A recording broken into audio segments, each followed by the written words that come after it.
Rumah panjang yang baru telah didiami, dan ladang mereka pun telah dicucuk tanam. Kini mereka giat memburu binatang dan menangkap ikan. Ikan merupakan makanan protein yang penting bagi orang-orang Temia.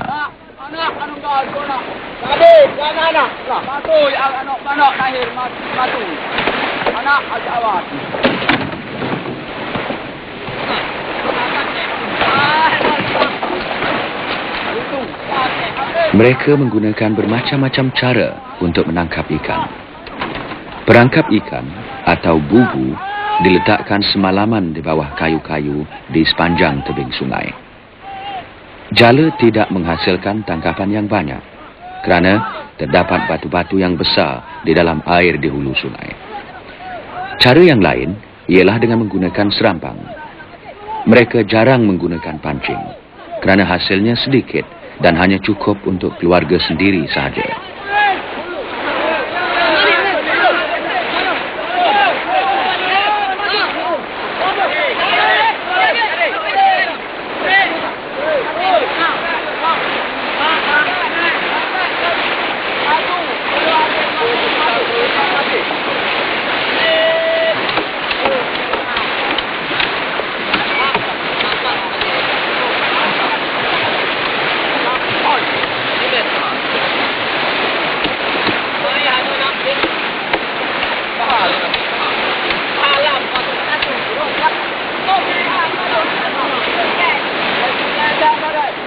Untuk mendapatkan ikan yang banyak, mereka membuat empangan dan kemudian meracun ikan-ikan dengan akar tuba.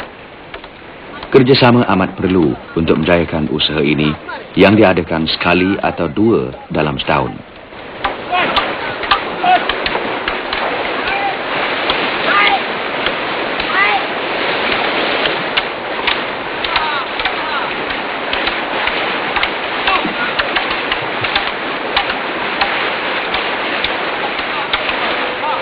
Empangan biasanya dibina di bahagian sungai yang berdekatan dengan lubuk yang dalam, iaitu tempat pembiakan berbagai jenis ikan sungai, seperti ikan kelah, sebarau, dan tengas.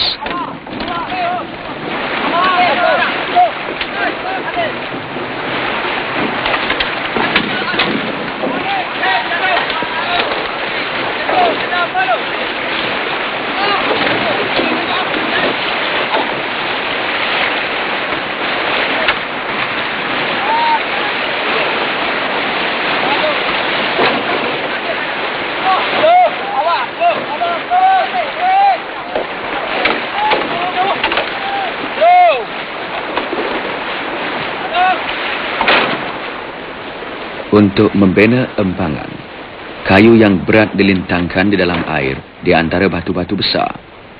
Kemudian, dibina satu rangka yang mempunyai pelanta yang tinggi di tengah-tengahnya. Pelanta ini dibuat daripada buluh yang tersusun rapat. Ia ditindih dengan batu-batu yang berat supaya tidak terumbang-ambing bila dipukul arus.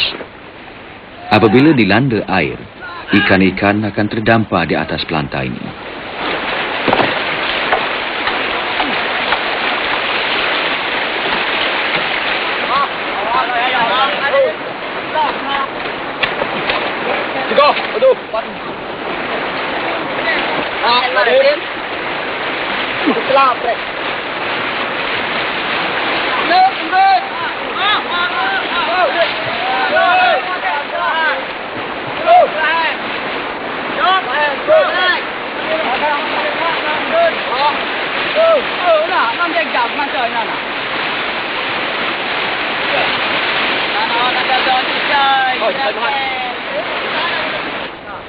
Kepingan-kepingan buluh diletakkan ke atas rangka ini untuk menahan dan meninggikan paras air kepada tinggi pelanta.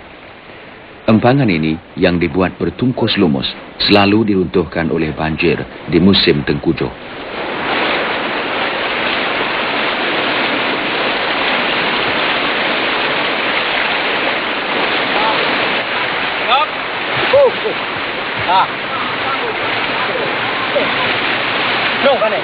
Masuk,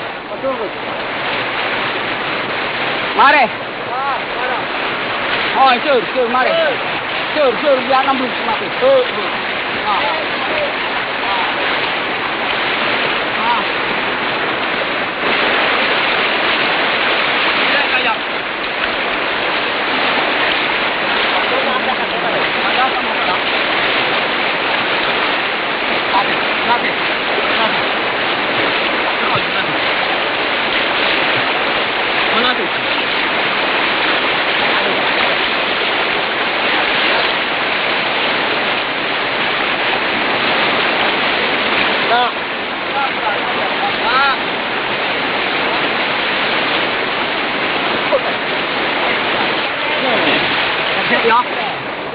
Awas.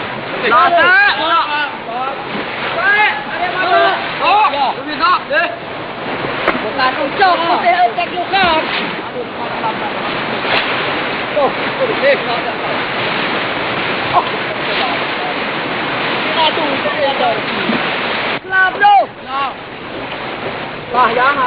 Akhir sekali, dahan-dahan dan daun diletakkan pada kepingan-kepingan buluh tadi untuk menampal lubang-lubangnya.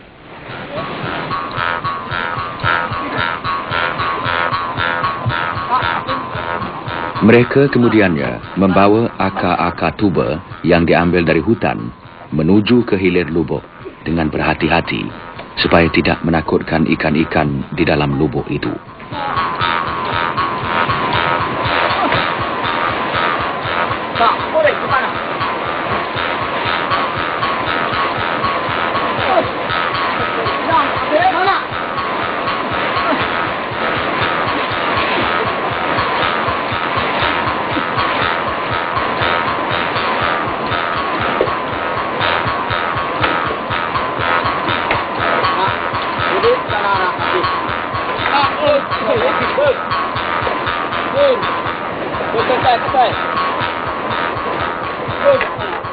Di tepi lubuk, mereka pun mengikat rakit dan mula menumbuk akar tuba untuk mengeluarkan racunnya.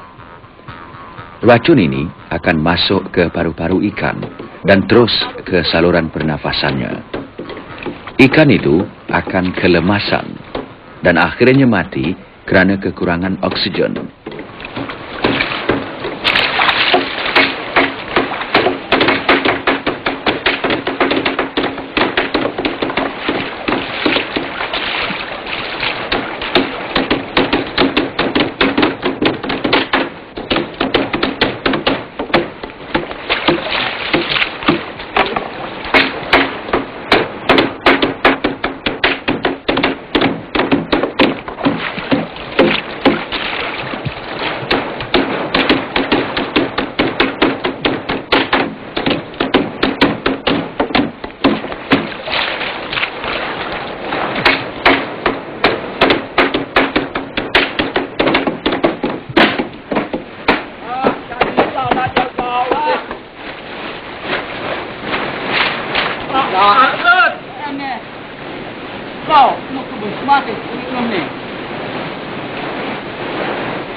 Apabila ikan-ikan itu timbul di permukaan air, orang-orang yang sedang menunggu dengan tenang dan sabar di tepi tebing terus terjun ke air sambil bersorak-sorak kegembiraan. Buat seketika, mereka berkelakuan seperti kanak-kanak mengejar ikan-ikan di dalam air.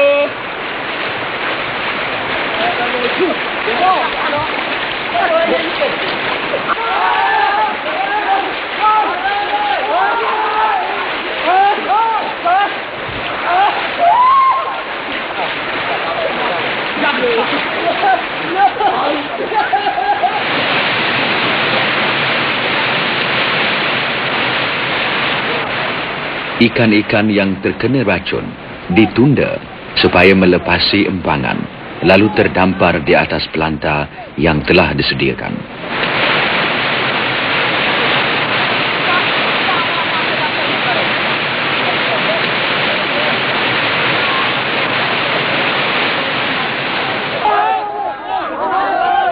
Kemudian, mereka mengocak air ke arah empangan untuk mengeluarkan ikan-ikan yang masih ada di dalam lubuk.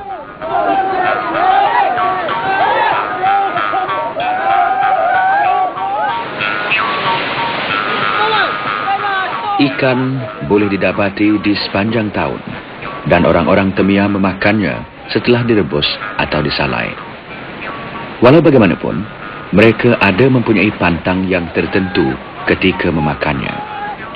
Kaum wanita dilarang memakan ikan-ikan yang besar, dan wanita-wanita hamil tidak dibenarkan langsung memakan ikan sehingga ia melahirkan anak. Pantang ini kadangkala terpaksa dituruti oleh si suami supaya anaknya nanti tidak disampuk hantu syaitan.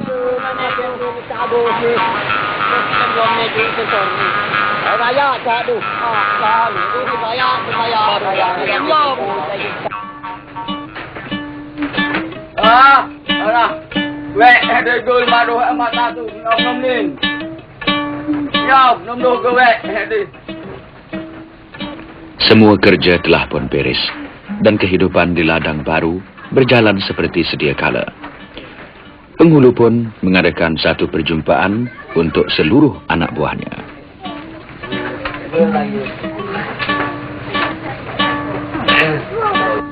Penghulu memulakan upacara dengan memuji kerajinan dan usaha gotong royong yang telah ditunjukkan oleh mereka dalam memulakan hidup baru, yang sekarang pulih seperti sedia kala. Beliau mencadangkan supaya mereka bersiap-siap untuk pergi ke bandar sebelum tiba musim tengkujuh bagi menjual hasil-hasil dari hutan.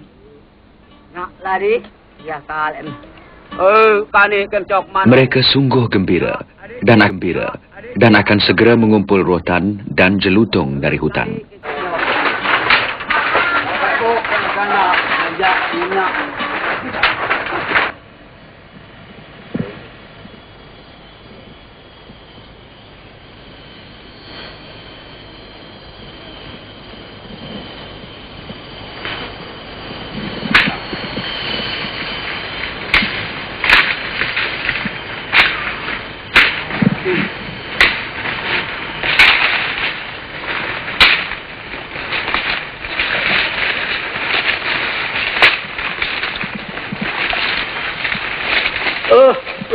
Kuat. Aduh, itu ni. Nak adi lah. Halo, itu. Aduh, mare cak matu. Aduh, hiji. Mare. Adi. Berbagai jenis rotan hidup subur di hutan-hutan tropika. Jenis yang kecil, kira-kira sebesar setengah atau 1 inci, tumbuh dengan banyaknya di tebing-tebing sungai. Jenis yang sebesar 1,5 hingga 2,5 inci hanya boleh didapati di hutan yang tebal sahaja. Rotan ini tumbuh serumpun dari 1 akar dan panjangnya di antara 100 hingga 200 kaki.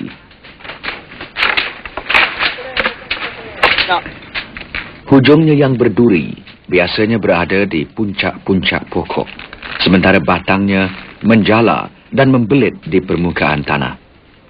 Duri-durinya yang tajam hendaklah dibuang dengan cermat.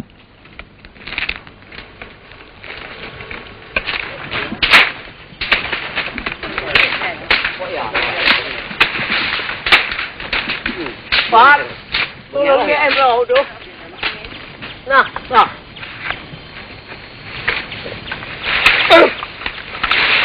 Uduk dia tak. Uduk. Tiga.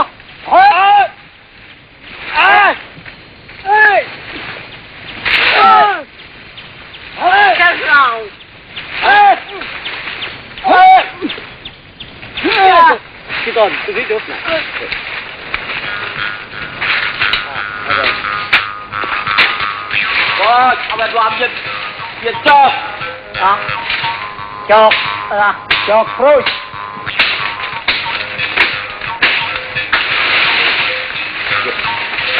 Oh, penjaga je. Penjaga je.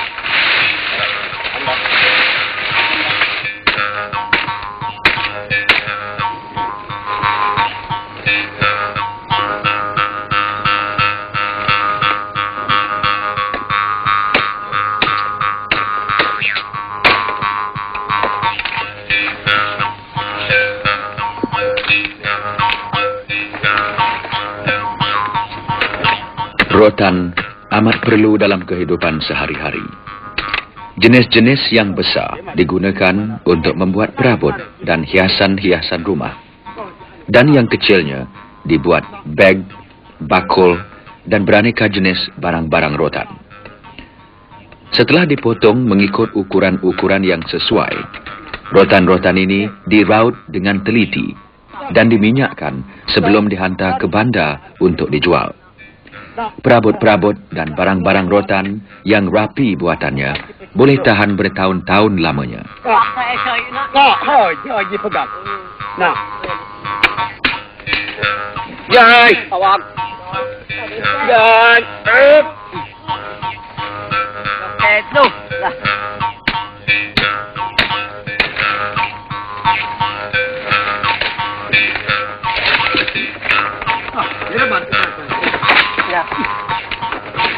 Pasal ni berbat. Jadi mau cari ni. Lah, ada golap. Lah kaan kenu ni golap. Ha, tanah ini nengi cah nong pacu. Ni. Lah, nyom macam ni. Dah macam ni tu. Ah, malu awan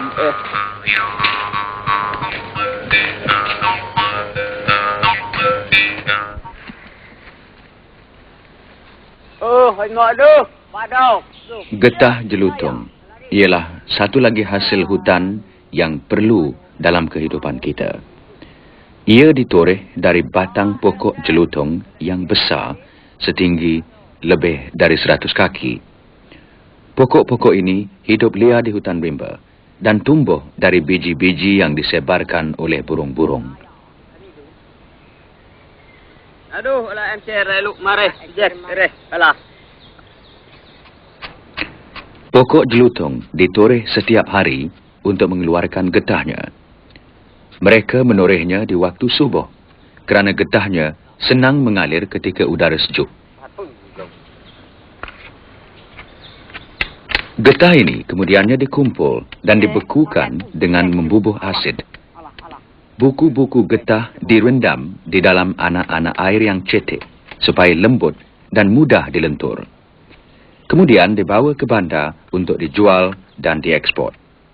Getah jelutong ialah bahan utama untuk membuat chewing gum di samping lain-lain kegunaan.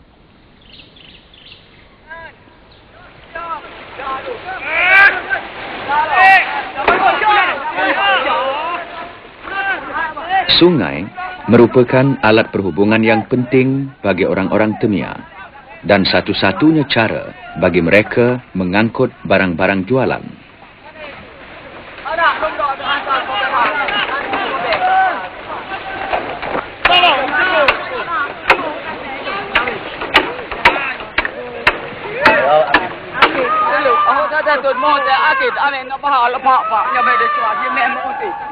Orang-orang Temia sangat mahir membuat rakit dan buluh merupakan bahan yang terbaik sekali.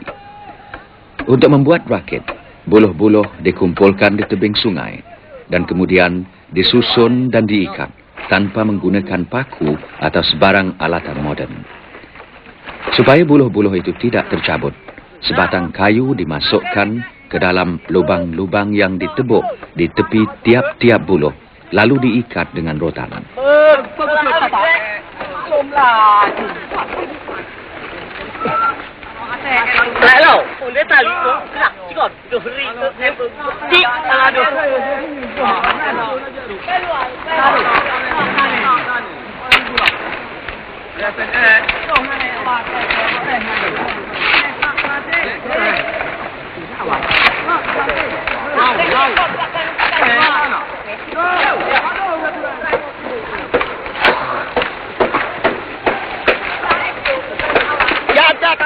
Sebuah pelantar yang tinggi dibina di tengah-tengah untuk penumpang dan barang-barang mereka. Disediakan juga pelapik yang tinggi untuk dapur, supaya tidak basah apabila rakit ini dipukul arus.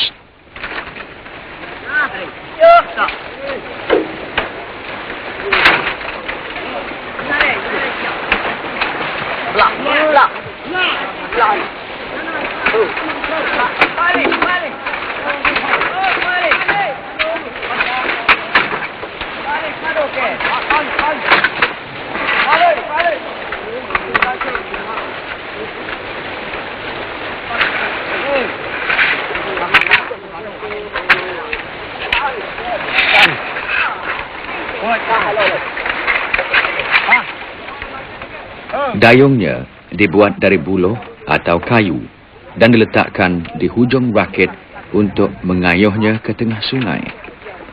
Kemahiran dan tenaga amat perlu untuk mengayuh dan mengemudikan rakit ini, terutamanya di sungai yang deras dan berbatu-batu, supaya tidak berlaku sebarang kemalangan. Nak tambah abang ngadu la usi te kelangan. Nak ada yang kelan.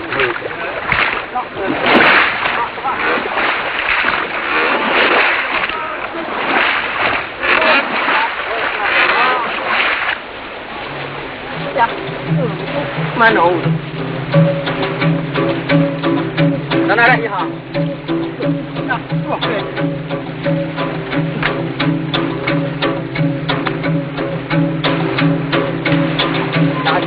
Ake dulu.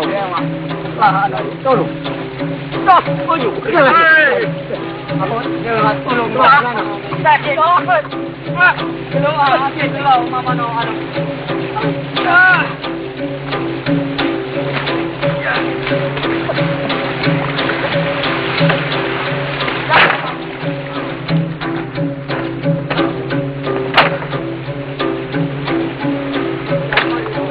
Kini siaplah 4 buah rakit untuk membawa penumpang dan barang-barang mereka.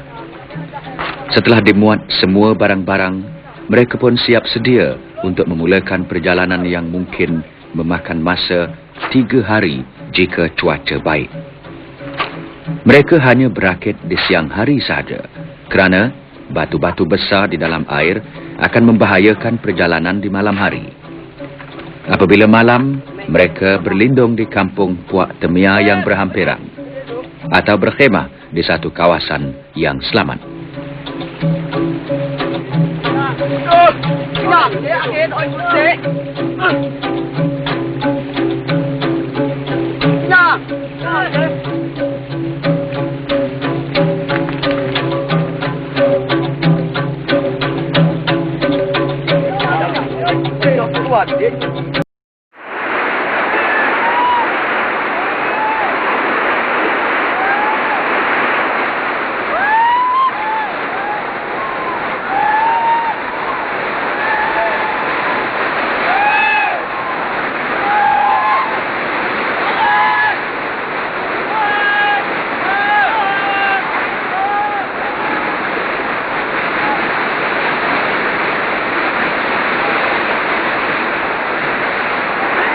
Berakit di kawasan jeram amat sesuai dengan orang-orang yang suka mengembara, kerana ia tidak kurang seronoknya jika dibandingkan dengan perlumbaan kereta.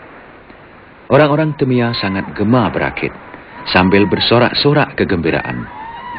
Tetapi banyak bahayanya, kerana rakit-rakit yang dikendalikan oleh orang-orang yang kurang berpengalaman selalu sahaja menemui kemalangan.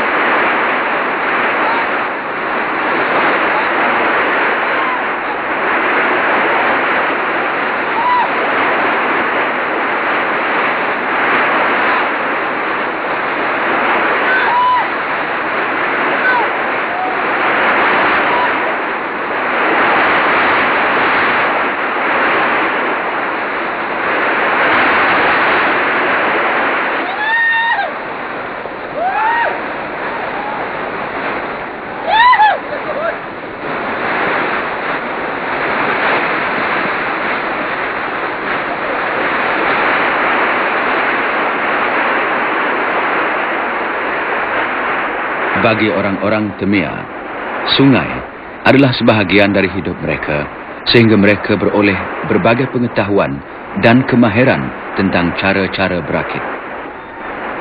Selain dari tanda-tanda di batu yang menunjukkan paras air, mereka tahu sama ada terdapat batu-batu di dalam air dengan hanya melihat arus dan haluannya.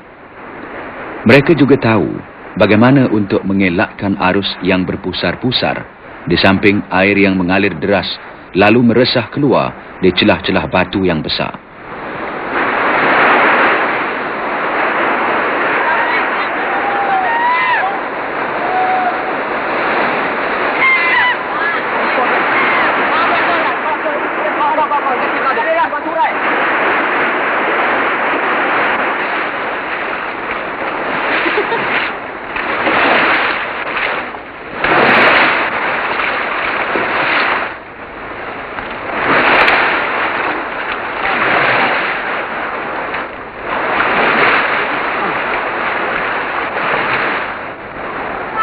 Keseronokan berakit di lurah-lurah sungai jarang sekali dirasai oleh orang-orang di bandar. Inilah peluang untuk berehat sambil menikmati makanan di bawah sinaran matahari dan tiupan angin bukit yang dingin dan segar. Atau bermandi-manda di air tenang sambil menikmati keindahan alam semula jadi. Berbagai jenis orkid kembang segar di dahan-dahan kayu. Dan kadang-kala kelihatan sekumpulan beruang atau lain-lain binatang menyusuri tebing sungai.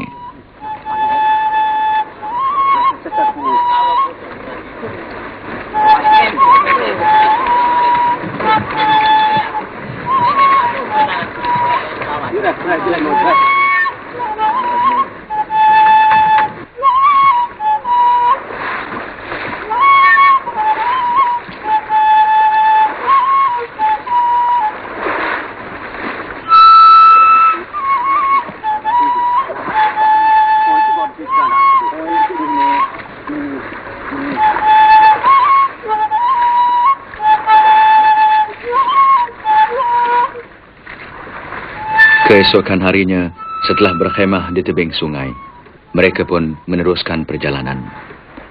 Arus sungai amat deras, oleh kerana hujan telah turun dengan lebatnya di malam itu.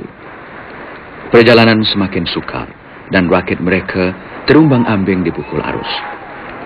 Di musim tengkujuh dan semasa banjir, air di sungai naik sehingga 40 atau 50 kaki. Batu-batu besar kadangkala tercabut bila dilanda air dan terjadilah lubuk-lubuk yang cetek.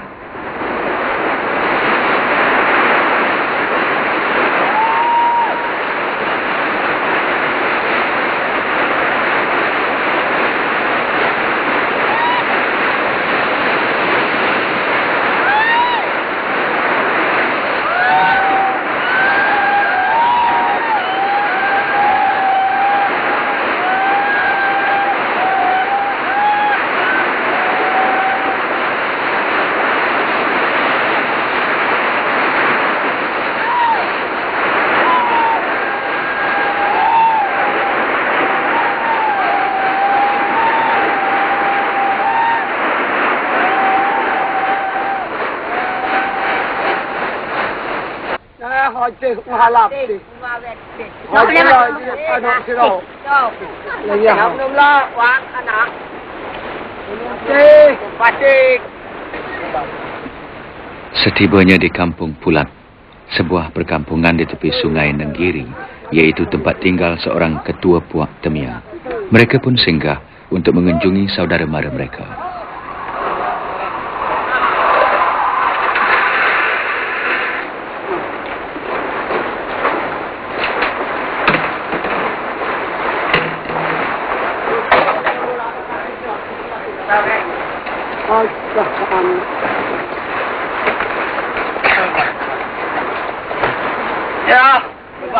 Mereka bertegur sapa, tetapi tidak bertanya khabar atau arah yang dituju di khalayak ramai, kerana takut didengar oleh hantu syaitan yang berkeliaran untuk mencari mangsa. Seseorang itu dilarang masuk ke rumah orang-orang Temia tanpa dijemput, kerana mungkin ada orang sakit di dalamnya yang pantang diziarahi. Tetapi biasanya orang-orang Temia ini peramah dan sedia menerima dan makan bersama-sama dengan tetamu atau musafir yang singgah di rumah mereka.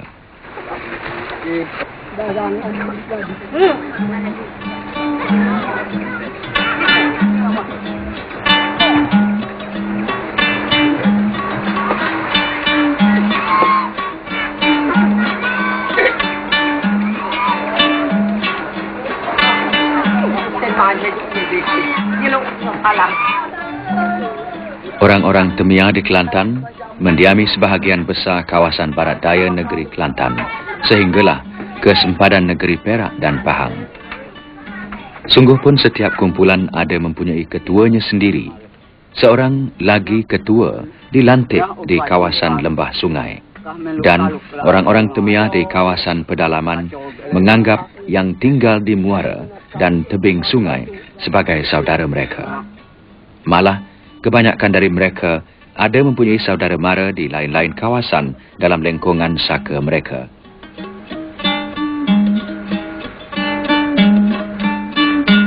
Ya, jadi perlu gurhat lah ijek ladu inain.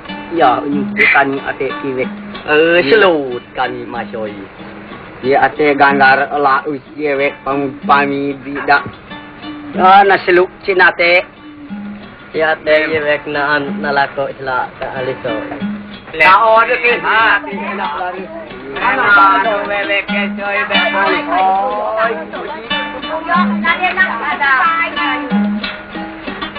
Wah kayu.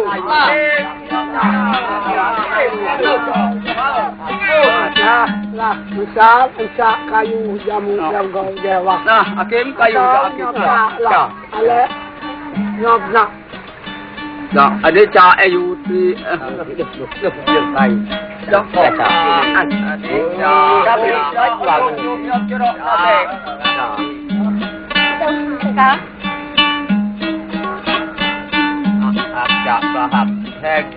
Sambil beramah mesra, mereka saling bertanya khabar dan berita. Apabila mengetahui yang tetamu mereka sedang dalam perjalanan ke bandar untuk berniaga, ketua di situ menasihatkan mereka supaya menukar pakaian terap yang dipakai dan meminjamkan pakaian-pakaian yang lebih sesuai. Wanita-wanita Temia mendedahkan dada mereka bukanlah sebagai satu daya tarikan, tetapi untuk menyusukan anak-anak. Oleh itu, mereka tidak segan silu mendedahkan tubuh mereka. Tetapi di bandar, mereka tidak boleh berbuat begini, kerana ini akan menggemparkan dan menimbulkan kesiluan.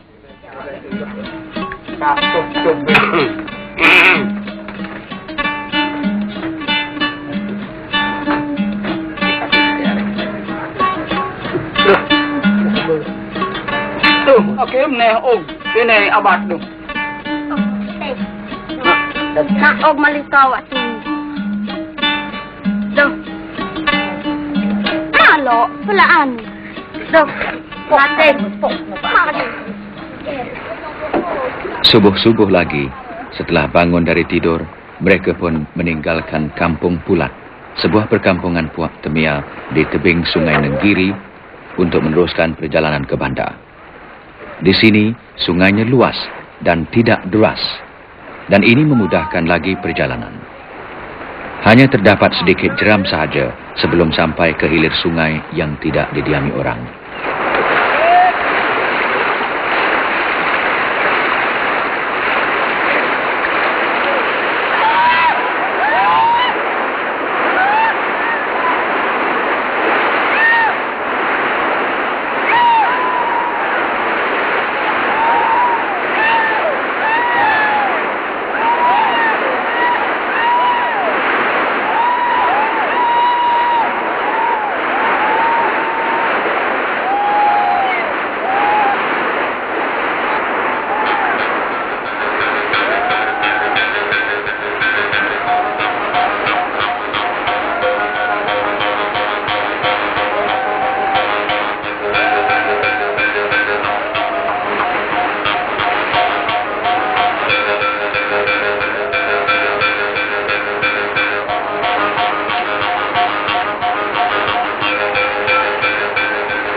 Dari gunung, sungai mengalir berliku-liku dengan menempuh bukit-bukit batu kapur dan kampung-kampung Melayu. Orang-orang Temia berhubung rapat dengan orang-orang Melayu yang tinggal di kampung-kampung di sepanjang Sungai Nenggiri. Menerusi pergaulan ini, mereka fasih bertutur dalam bahasa Melayu. Terdapat juga kawin campur di antara orang-orang Temia dengan orang-orang Melayu, dan setengah-setengah orang Melayu boleh bertutur bahasa Temia. Dengan ini, orang-orang Temia sedikit sebanyak bergaul dengan masyarakat Malaysia yang lain.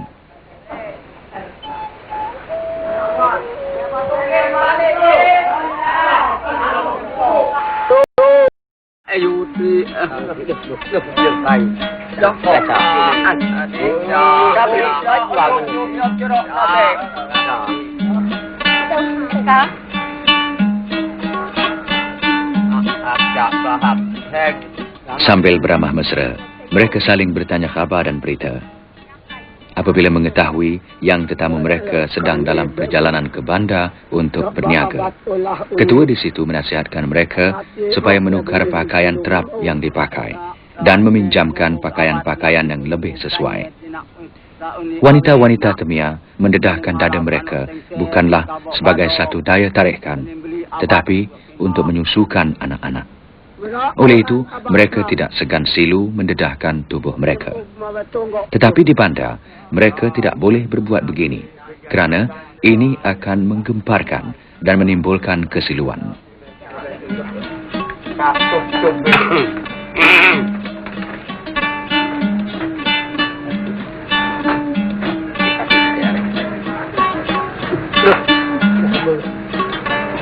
Okey, ini abad tu. Nak og malikaw at Duh. Malo, pelaan. Duh. Natin. Subuh-subuh lagi, setelah bangun dari tidur, mereka pun meninggalkan Kampung Pulat, sebuah perkampungan Puak Temia di tebing Sungai Nenggiri, untuk meneruskan perjalanan ke bandar. Di sini, sungainya luas dan tidak deras, dan ini memudahkan lagi perjalanan. Hanya terdapat sedikit jeram sahaja sebelum sampai ke hilir sungai yang tidak didiami orang.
Dari gunung, sungai mengalir berliku-liku dengan menempuh bukit-bukit batu kapur dan kampung-kampung Melayu.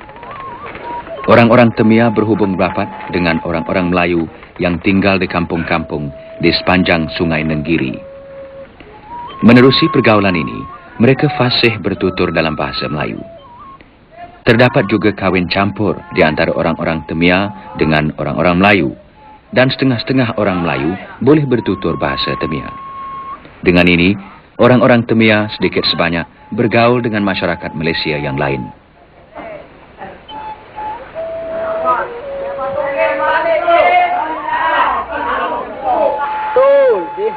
Nong, lumare.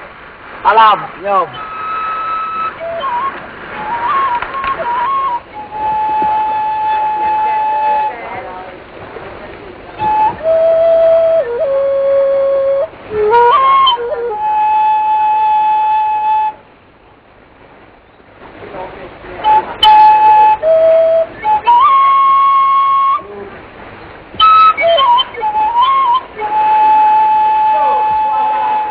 Perjalanan dengan raket bergantung kepada arus sungai dan tidak dapat diramalkan lamanya. Senja hampir menjelang, tetapi mereka masih jauh dari pekan yang berhampiran. Bila tiba di sana nanti, raket-raket ini akan dirombak dan buluhnya dijual. Mereka akan pulang berjalan kaki dengan meredah hutan, tetapi tidak semestinya mengikut tebing sungai.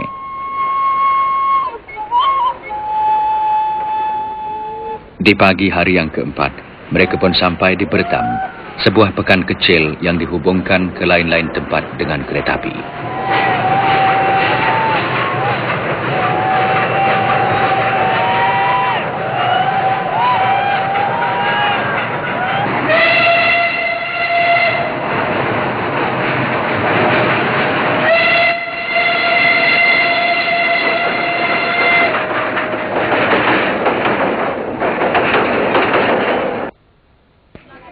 Secara kebetulan, mereka sampai di Bertam pada hari Jumaat yang merupakan hari cuti di Kelantan.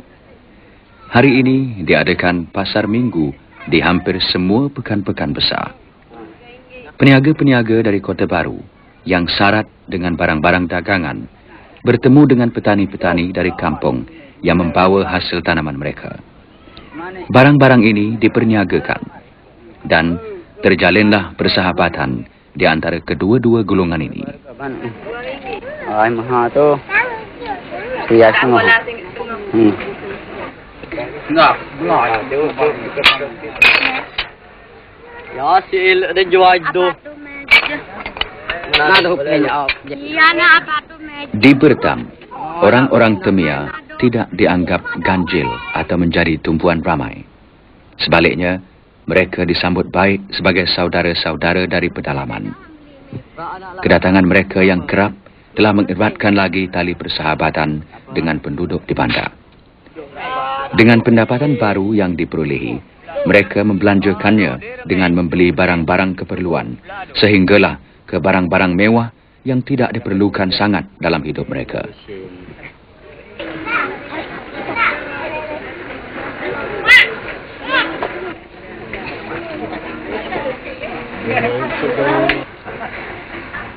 Tinggi 20.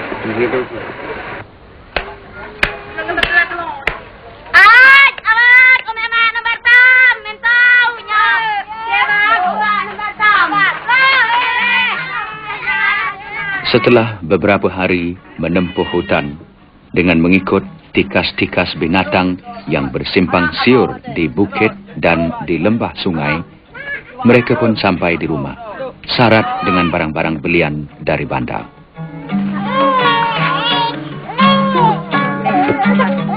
Dia ni abad tu.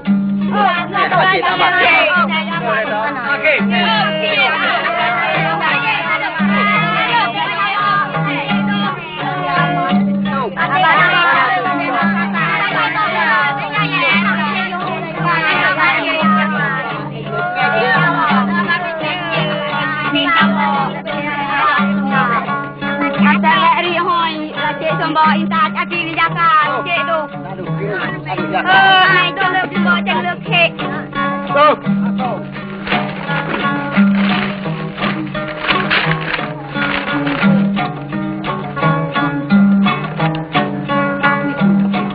Satu perkara yang menarik dalam hidup orang-orang Temia ialah mereka sentiasa berkongsi sebarang keuntungan yang diperolehi tanpa mengira jumlah hasil yang didapati oleh tiap-tiap seorang dari mereka. Barang-barang yang dibeli dibahagi-bahagikan mengikut kehendak dan kegemaran masing-masing.